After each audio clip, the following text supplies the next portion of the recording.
Assalamualaikum warahmatullahi wabarakatuh. Halo teman-teman. Di sini Kak Aul akan menjawab pertanyaan kalian yang waktu itu buat syarat kuat. Jadi tema video kali ini adalah Q&A. Aku lagi di kebunnya mbah aku karena di sini tempatnya tenang banget, sekalian buat refreshing mata karena matanya lagi sakit, otaknya juga lagi banyak pikiran, jadi menenangkan dulu di sini sekalian jawab pertanyaan-pertanyaan kalian. Nanti dalam video ini ada beberapa part ya, karena biar gak kepanjangan juga. Nanti akan aku bagi menjadi 3 atau sampai 4 part seperti itu. Oke, langsung aja pertanyaan yang pertama, yaitu dari Lulu Nurrohmah. Nah, pertanyaan pertama, kenapa nggak revisi laprak Kak? Gitu kan.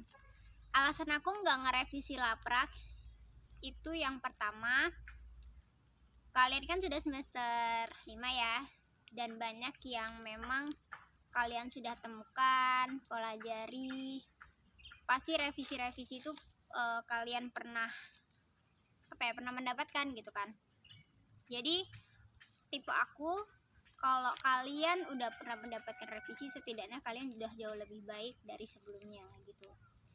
Nah, aku percaya sama kalian tuh sudah melakukan yang terbaik. Ya, mudah-mudahan ya memang yang terbaik gitu kan. Terus juga aku menghargai kerja keras kalian, menghargai waktu kalian, menghargai effort kalian, menghargai pengeluaran kalian juga gitu. Jadi kalaupun ngerevisi ya nggak banyak-banyak. Mungkin ada beberapa yang revisi, tapi ya nggak sampai parah banget gitu. Terus selain itu, menurut aku waktu buat ngerevisi laprak itu bisa digunakan buat yang lain. Kalau kalian revisi laprak kan ada mata kuliah yang jauh lebih penting gitu kan. Jadi sehingganya untuk revisi laprak itu kalau di aku tuh jarang, bahkan nggak ada. Jadi nilainya apa adanya seperti itu. Kemudian pertanyaan kedua, Kak rumahnya di mana? Rumah aku ada di Desa Candimas, Kecamatan Natar, Kabupaten Lampung Selatan. Kak, judul skripsinya apa? Judul skripsi aku itu pengembangan media e-komik berbasis kearifan lokal Seruit terhadap pemahaman konsep peserta didik SMA kelas 11 pada materi sistem pencernaan manusia.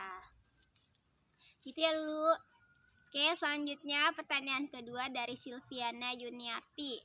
Kak, rumahnya di mana? Rumahku di Desa Candimas, Kecamatan Natar, Kabupaten Lampung Selatan.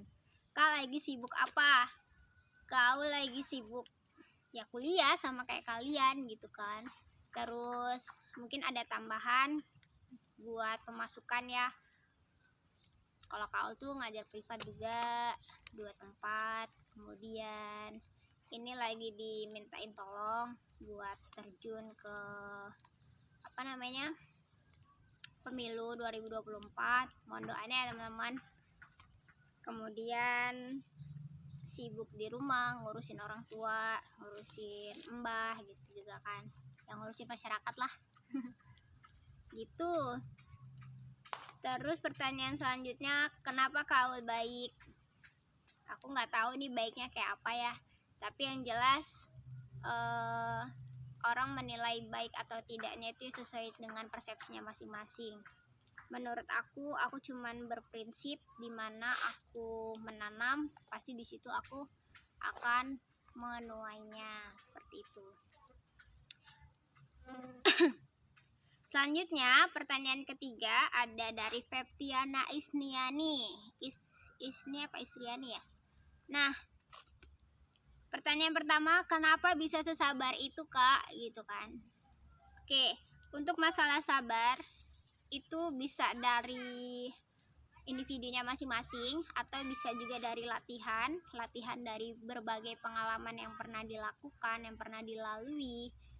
Itu menjadikan orang jauh lebih sabar, seperti itu. Kalau kau lebih dari pengalaman ya, jadi berbagai pengalaman yang kau alami ternyata banyak memang yang mengajarkan kesabaran, seperti itu. Kak, kenapa nggak pernah prospek praktikannya? Nah, prospek praktikannya itu kalau Kak Aul lebih ke prospek ininya, memberikan penilaian yang sesuai. Jadi penilaian tertulis gitu. Terus sama memberikan pengalaman-pengalaman baru di luar materi. Biasanya gitu aja.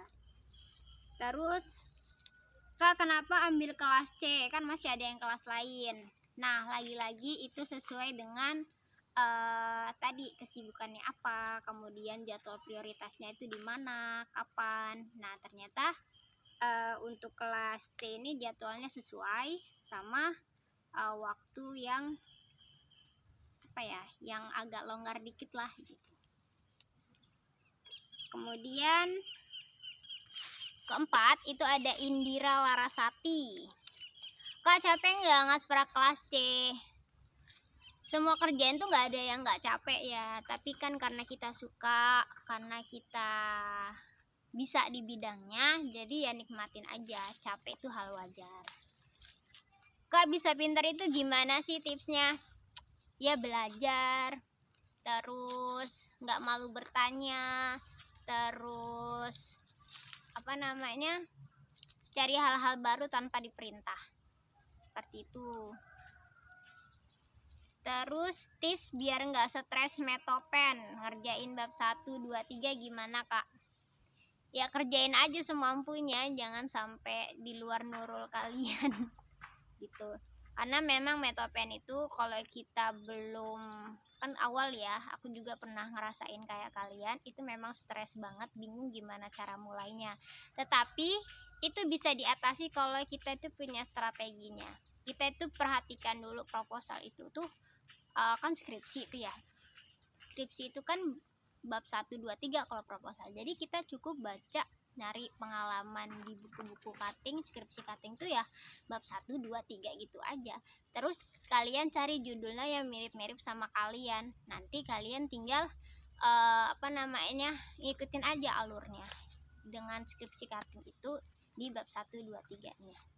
Mungkin kalian hanya menegaskan latar belakangnya sih mungkin yang beda sama kakak tingkatnya, seperti itu. Oke, lanjut ke Lutfiatun Najah. Kak, gimana mood hari ini? Alhamdulillah baik. Ada yang buat gak mood gak? Gak ada, alhamdulillah. Udah makan? Alhamdulillah udah.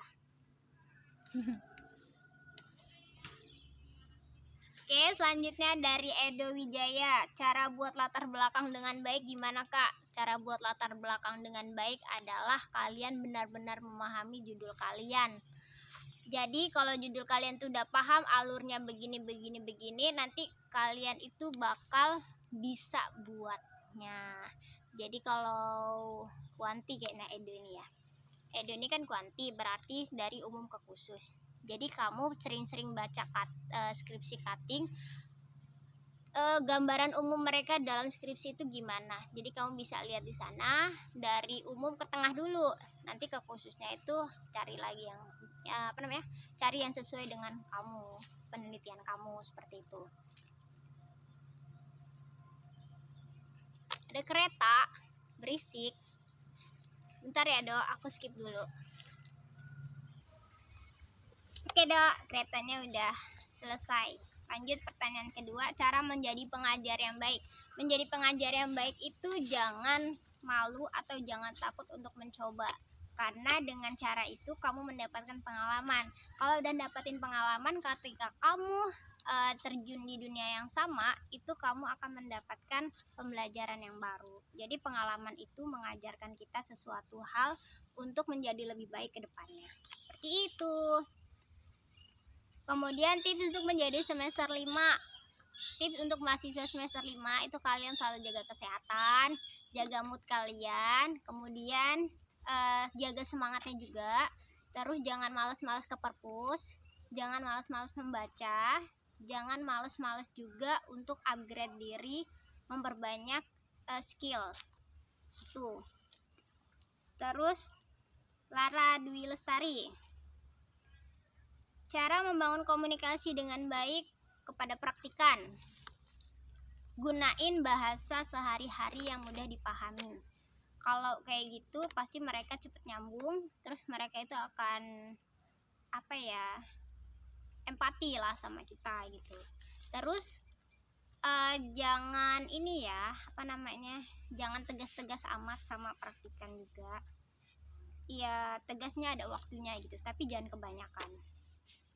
Soalnya kalau kebanyakan kita juga kan harus belajar sama karakteristik generasi ke generasi. Sekarang kan generasi Z, jadi kamu harus tahu karakteristik generasi Z itu gimana, jadi kita bisa membangun komunikasi itu dengan baik ketika kita mengenali mereka. Seperti itu. Kak, pacaran dosa nggak? Nggak tahu. Bukan nggak tahu sih, kalau pacaran itu menurut aku ya, kalau kita sudah waktunya buat menuju jenjang yang lebih serius, boleh-boleh aja sih, karena kan kita butuh perkenalan juga. Tapi biasanya itu kalau zaman sekarang nggak ada kata pacaran, kayak HTS, lebih ke HTS gitu. Boleh-boleh aja, asalkan ya dengan yang baik-baik lah. Tapi aku nggak ini ya, pokoknya aku nggak tahu untuk dosa apa enggaknya. Namanya juga kan kita sama-sama manusia ya. Terus juga nggak mungkin nggak punya rasa suka sama lawan jenis gitu kan. Pokoknya aku nggak mau nganuin yang nomor 2 ini, punya kamu Lara. Gak, kalau udah lulus udah kebayang mau kemana belum? Kalau udah lulus kebayangnya itu malah pingin langsung belajar lagi, kuliah lagi, karena memang cita-cita aku kan jadi dosen. Jadi mau nggak mau aku harus cari juga universitas-universitas yang aku suka di bidangnya. Terus apa namanya, yang jelas yang membuka peluang beasiswa. Gitu. Tapi sembari kuliah, kalau misalkan ada di Lampung ya aku sekalian cari kerjaan juga buat nambah-nambah pemasukan. Gitu Lara. Oke, selanjutnya Natasha Wanda Haliza. Kak, target lulus berapa tahun? Nggak lebih dari 4 tahun. Rencana kalau udah kuliah ya kuliah lagi, terus kerja. Kak, selamat nggak selama kuliah di jurusan PSBB? Alhamdulillah selamat sampai tujuan terus. Oke, Kintan Zitiana Putri. Kak, rumahnya di mana? Rumahku di Desa Candimas, Kecamatan Natar, Lampung Selatan. Apa yang kau rasakan setelah mendampingi kami dalam praktikum fisiologi hewan? Ya senang banget karena punya teman baru, relasi baru, kemudian mendapatkan beberapa karakteristik baru dari kelas kalian, seperti itu. Jadi hal-hal yang baru itu menambah pengalaman kita. Jadi kalau kedepannya kita menemukan hal yang serupa, berarti itu menjadi pembelajaran kedepannya, seperti itu. Kak, lahir tahun berapa? 21 tahun yang lalu, coba hitung. Rindi Setiani, Kak, manajemen waktu di dunia perkuliahan itu gimana? Cari dulu yang paling prioritas, kamu kuliah itu ya buat kuliah atau buat apa gitu kan. Kalau misalkan buat kuliah ya silakan fokuskan dulu ke kuliah kalian. Kalau misalkan mau nambah pengalaman ya bisa ikut UKM, tapi harus punya manajemen waktu juga yang baik.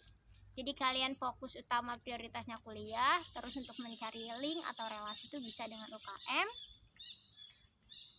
Tetapi ya jangan terlalu banget ke UKM-nya, takutnya nanti kuliahnya terganggu, seperti itu. Kalau manajemen waktu aku tuh lebih cari ke yang prioritas dulu, prioritas yang harus dikerjakan, nanti kalau udah baru yang lain-lain. Jadi buat daftar list prioritas paling atas sampai paling bawah. Untuk mengatasi rasa malas gimana Kak? Gak cuman kamu doang yang malas, aku juga sering ngalamin rasa malas. Tapi itu rasa malas datang ketika kita sudah benar-benar lelah, benar-benar capek gitu. Nah, biasanya rasa malas ini akan pergi ketika kita punya tekanan yang harus diselesaikan dari rasa malas itu. Misalkan nih, ya target sih, lebih ada target. Pokoknya aku hari ini harus selesai semua, nggak semua sih, beberapa hal perintilan-perintilan, karena kedepannya aku akan melakukan hal-hal yang besar, seperti itu. Kalau Kak Aul sih kayak gitu. Kak, moto hidup Kak Aul apa? Yaitu apa yang kamu tanam itu yang kamu tuai. Itu moto hidup aku. Selanjutnya Firda Dea Dwi Amanda. Kak, tips sabar gimana? Ya udah diem aja sipnya. Kalau emang lagi itu yang nggak usah apa namanya, kan kita udah ini ya, udah dewasa gitu kan. Jadi biasanya karakteristik orang yang pemikirannya dewasa itu kalau menyelesaikan masalah itu diam, habis itu diamati, dianalisa, dia berpikir, otaknya itu berperang. Nanti kalau udah berperang, kalau udah menemukan jawabannya baru dia mengucapkan, melontarkan gitu. Jadi dia lebih banyak diam, terus matanya ini yang main, analisis gitu kan. Terus abis kayak gitu, ini kalau udah ada jawabannya, dia aku bilang tadi, dia langsung melontarkan perkataan. Itu tips sabar. Kemudian ya ini juga ditambah dengan intonasi nada. Jadi intonasi nadanya itu anggap aja mereka yang melakukan kesalahan, yang melakukan keributan tuh belum tahu.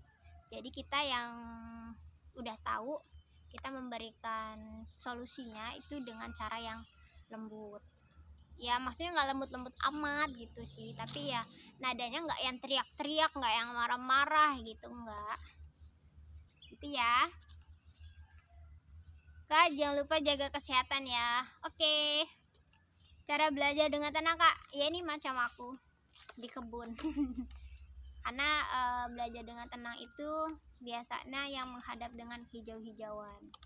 Kehijau-hijauan kayak rumput-rumputan, pepohonan seperti itu. Terus udaranya juga, sirkulasi udaranya yang segar, nggak ada polusi. Tuh. Tapi kalau di kosan itu gimana ya? Mungkin kamu menciptakan kamar yang baik dengan menanam lidah buaya, lidah mertua untuk sirkulasi udara yang baik seperti itu. Oke, ini nggak ada namanya. Kak, tutor nyusun skripsi. Waduh, belum bisa karena aku juga lagi proses. Terus, Kak, kira-kira target lulus kapan? Nggak lebih dari 2024 di bulan 6. Jadi maksimal tuh bulan 6 aku sudah lulus. Alamat tinggal di Candi Mas Natar, Lampung Selatan. Oke, selanjutnya ada kereta lagi. Tapi kayaknya suaranya nggak begitu keras deh. Oke, dari Ingrid Agustina. Kak, judul Metopen bisa nggak untuk jadi judul skripsi? Bisa banget, ACC-nya tinggi nggak? Lumayan tinggi, 90%. Paling 10%-nya itu mengubah beberapa materi misalkan. Seperti itu aja. Kau waktu itu pernah ikut lomba literasi itu kan? Nah, biar kepilih itu gimana? Bentar ya, ada kereta. Oke, lanjut ya. Keretanya udah lewat, Ingrid. Kau waktu itu pernah ikut lomba literasi itu kan? Nah, biar kepilih itu gimana? Nah, jadi kronologinya waktu aku kepilih lomba literasi itu, malamnya dapet undangan dari rektorat Pak Eko. Kemudian Pak Eko langsung minta tolong Bu Meta mencarikan mahasiswa untuk mengikuti lomba tersebut. Dalam jangka waktu 12 jam harus dapat. Seyogianya untuk lomba-lomba seperti itu ada tes dulu gitu kan, ada tes dulu, jadi ada seleksinya. Kemarin tuh langsung dipilih aja sesuai dengan latar belakang dan kemampuannya. Waktu itu karena aku di media pembelajarannya tuh sering pakai alat teknologi, kemudian tuh mungkin dilihat dari tingkat kreativitasannya, nah Bu Meta merekomendasikan aku. Kemudian Kak Tuta direkomendasikan juga, sama satu lagi ada tapi orangnya nggak mau. Nah, ini direkomendasikan juga berdasarkan pengalaman yang sudah-sudah. Kalau untuk lomba kayak gitu kan harus bisa public speaking, terus bertemu dengan orang itu nggak gampang gugup gitu loh, jadi bisa santai mengatur emosinya. Nah, jadi salah satunya buat persiapan kamu kalau mau mengikuti lomba seperti itu, kamu harus terbiasa bertemu dengan orang baru dan melatih skill bicara kamu, skill public speaking kamu lah, kayak gitu. Jadi kalau udah kamu ngelatih skill penulisan kamu di esai itu seperti apa, kemudian penemuan kamu misalkan kayak buat aplikasi, terus buat inovasi-inovasi yang lain kayak gitu. Terus setelah kayak gitu, waktu itu direkomendasikan juga itu dari Bu Meta ke Mbak Okta. Mbak Okta juga ditanyain sama Bu Meta kira-kira yang cocok siapa, dan memang dipilihnya waktu itu langsung ditunjuk. Jadi untuk kedepannya pasti ada seleksi lagi. Tapi kalaupun kamu mengikuti lomba mandiri ya nggak apa-apa, malah lebih baik gitu. Soalnya lomba sendiri itu ya enak, nggak ada tuntutan dari mana-mana. Kak, cara tahu info-info lomba di PSPB. Sekarang udah ada program di PSPB itu upgrading mahasiswa. Jadi siapapun mahasiswa yang mempunyai prestasi itu akan diberikan apresiasi dari PSPB. Jadi kamu cari-cari aja lomba, nanti kalau misalkan udah mengikuti terus menang, kamu kirim sertifikatnya ke Ibu Anissa Oktinasari. Nanti beliau akan merekomendasikan terus-menerus untuk mengikuti lomba yang lain. Kayak gitu. Dan untuk koordinasi mahasiswanya itu di Kak Nendo.